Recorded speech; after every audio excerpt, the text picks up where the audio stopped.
Saudações a todas as famílias do sul de Santa Catarina, a você do Alto Vale do Braço do Norte, você do Alto Vale do Araranguá, que acompanha a programação da RTV e a partir de agora mais um Sala de Visitas, como habitualmente acontece às segundas-feiras. Estamos de volta com mais um programa, mandando um abraço a toda a nossa equipe, que muito competente atua cotidianamente na programação da RTV e também no nosso programa Sala de Visitas.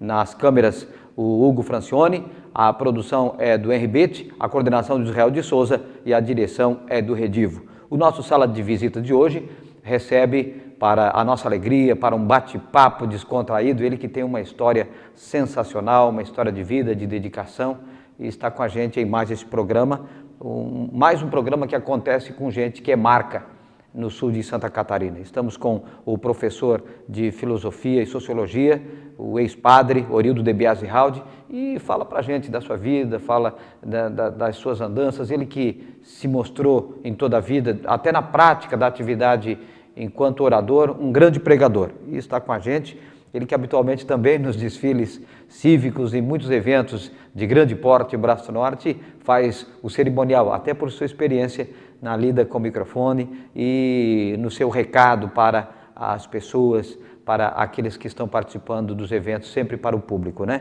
Então, estamos aqui com o Orildo de Biasi Haldi, o ex-padre, professor. Uma satisfação recebê-lo. Boa noite. Muito boa noite, Ramon. Boa noite a todos os telespectadores. É um prazer estar aqui. Eu já me sinto lisonjeado com tantos adjetivos.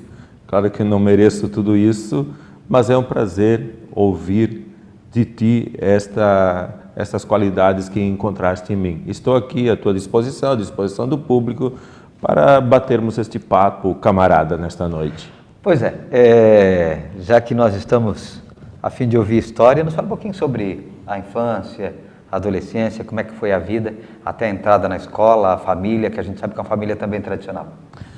Exatamente, família tradicional lá do interior de 13 de Maio, bem lá do interior, filho de imigrantes italianos, Silvino Haldi e Isaltina de Biasi Haldi, uma família de 10 irmãos, que desde cedo, desde pequenos, trabalhávamos muito na roça, né, durante o dia todo, às vezes à noite também, em função da necessidade, da cultura do fumo, nós íamos até altas horas da noite trabalhando com fumo.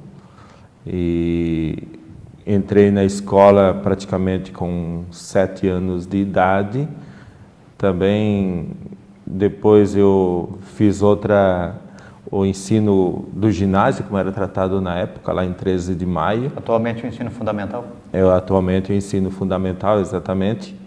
E ainda criança, com 11 anos, além de trabalhar meio-dia, depois eu pegava a minha bicicleta e percorria 10 quilômetros de ida, mais 10 de volta, naqueles morros de 13 de Maio, para poder cursar, então, o ginásio da época, hoje ensino fundamental. Morava longe da escola, não?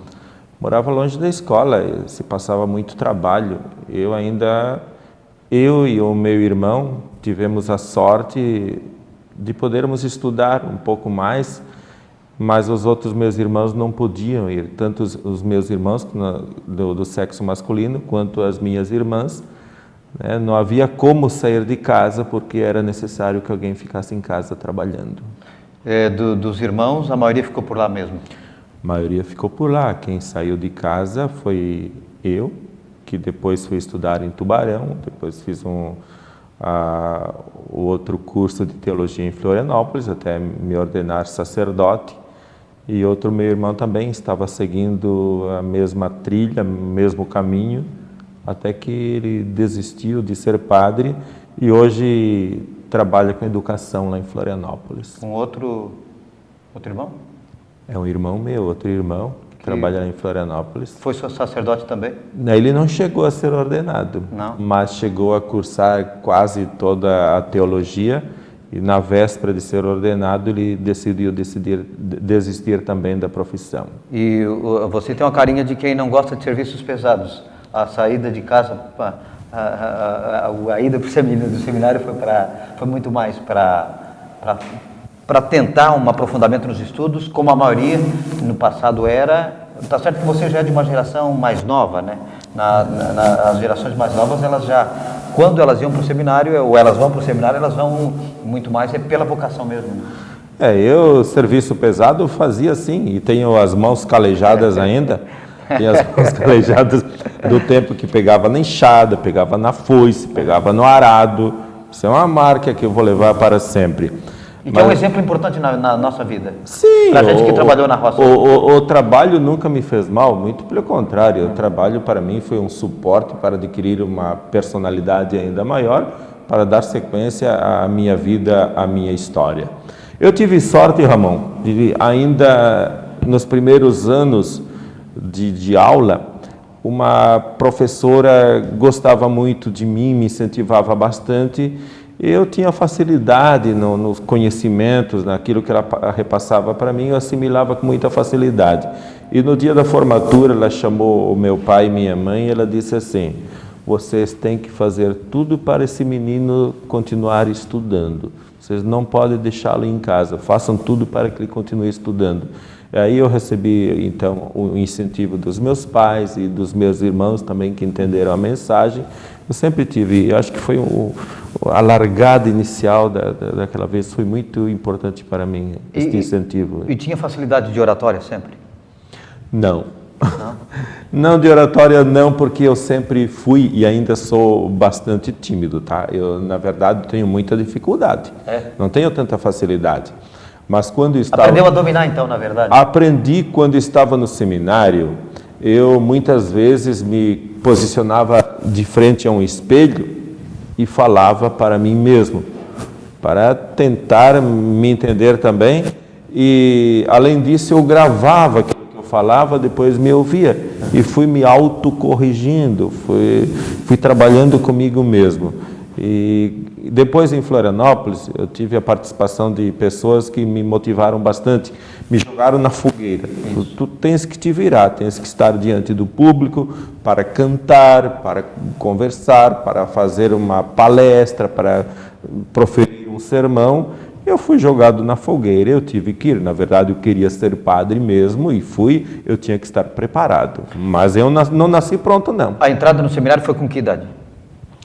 Eu entrei com 15 anos lá no seminário de Tubarão.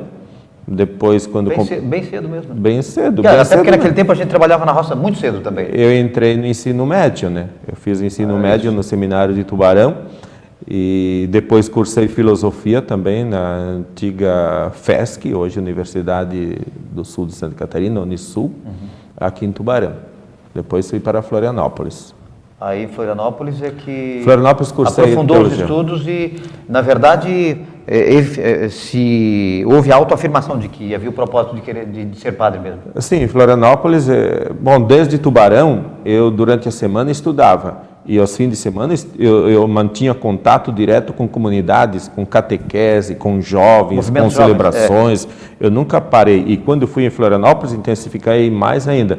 Chegava sexta-feira à tarde, eu partia para as comunidades para realizar trabalho junto às comunidades. Então, a minha teoria com prática sempre trabalhou lado a lado e eu fui me solidificando e fortificando cada vez mais a minha vocação, que eu sempre queria ser padre.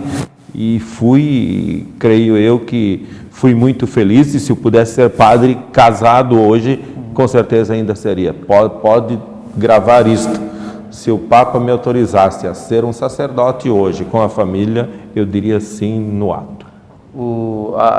Você acha que o celibato, na verdade, é prejudicial para aqueles que têm vocação e têm o desejo de pregação? Isso ele vai responder depois do intervalo, porque nós vamos para um rápido intervalo e a gente volta já já com o professor de filosofia e sociologia, o ex-padre Orildo de Biasi Haldi, que está conosco em mais um programa Sala de Visitas e num papo franco e aberto com a gente, falando sobre sua história, falando sobre o fato de ter deixado de ser padre e como é que é a vida na atualidade em sala de aula, trabalhando. Não deixa de ser como pregador, mas, na verdade, como contribuidor com a história de desenvolvimento intelectual das pessoas através da filosofia e da sociologia. Depois do intervalo, a gente volta, então, com a sequência da nossa conversa.